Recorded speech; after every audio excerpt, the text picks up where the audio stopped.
आज मैं एक कहानी लेकर आई हूँ आपके लिए जिसका शीर्षक है भाग्य की दौलत। भाग्य की दौलत कहानी इस तरह से है। एक बार एक महात्मा जी भगवत चिंतन करते हुए कहीं जा रहे थे तो उन्हें एक व्यक्ति ने रोक लिया। वह व्यक्ति अत्यंत गरीब था, बड़ी मुश्किल से 2 वक्त की रोटी जुटा पाता था। उस व्यक्ति ने महात्मा जी से कहा, महात्मा जी, आप परमात्मा को जानते हैं, उनसे बातें करते हैं। अब जब परमात्मा मिले तो उनसे कहिएगा कि मुझे सारी उम्र में जितनी दौलत मिलनी है कृपया वह एक साथ ही दे दें, ताकि कुछ दिन तो मैं चैन से जी सकूं।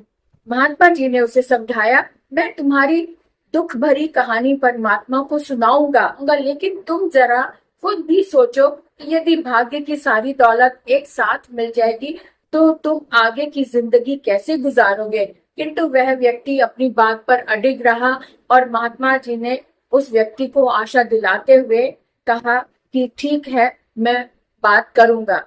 इन्हीं दिनों महात्मा जी को ईश्वरीय ज्ञान मिल चुका था। महात्मा जी ने उस व्यक्ति के लिए विनती की। परमात्मा की कृपा से कुछ दिनों बाद ही उस व्यक्ति को काफी धन दौलत मिल गई। जब धन दौलत मिल गई तो उसने सोचा, अब तक मैंने गरीबी के दिन काटे हैं, ईश्वरीय सेवा कुछ भी नहीं कर पाया।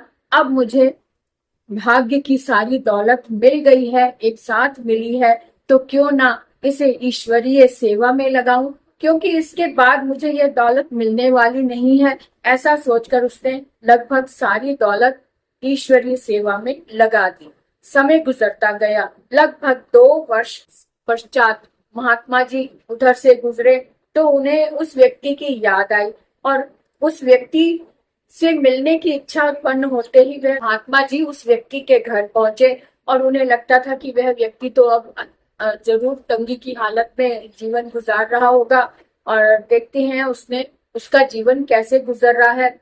और यह सोचते ही वे महात्मा जी उस व्यक्ति से मिलने चले गए। लेकिन यह क्या, जैसे ही महात्मा जी उस व्यक्ति के झोपड़ी के सामने गए तो देखा वहां झोपड़ी की जगह महल खड़ा हुआ था।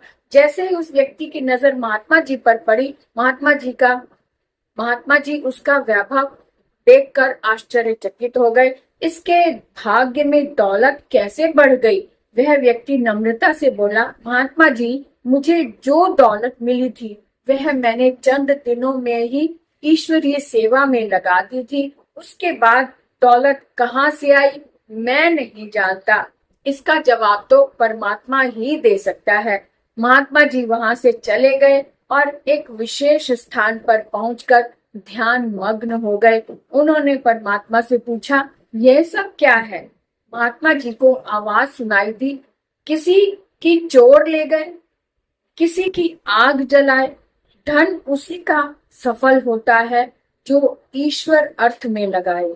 जो व्यक्ति जितना कमाता है उसका कुछ हिस्सा अगर ईश्वरीय सेवा में लगाता है तो उसका फल अवश्य मिलता है। इसलिए कहा गया है, सेवा का फल तो मेवा ही है। जय श्री राधे। आपको ये कहानी कैसी लगी मुझे कमेंट करके जरूर लिखें और आपके कमेंट से ही मेरा मनोबल बढ़ता है। अगर आप अच्छा रेस्पॉन्स देंगे तभी मैं और अच्छी अच्छी कहानियां लेकर आऊंगी। तब तक के लिए, आगे के लिए एक और कहानी के लिए हम विराम लेते हैं, फिर मिलेंगे अगले वीडियो में। जय श्री राम।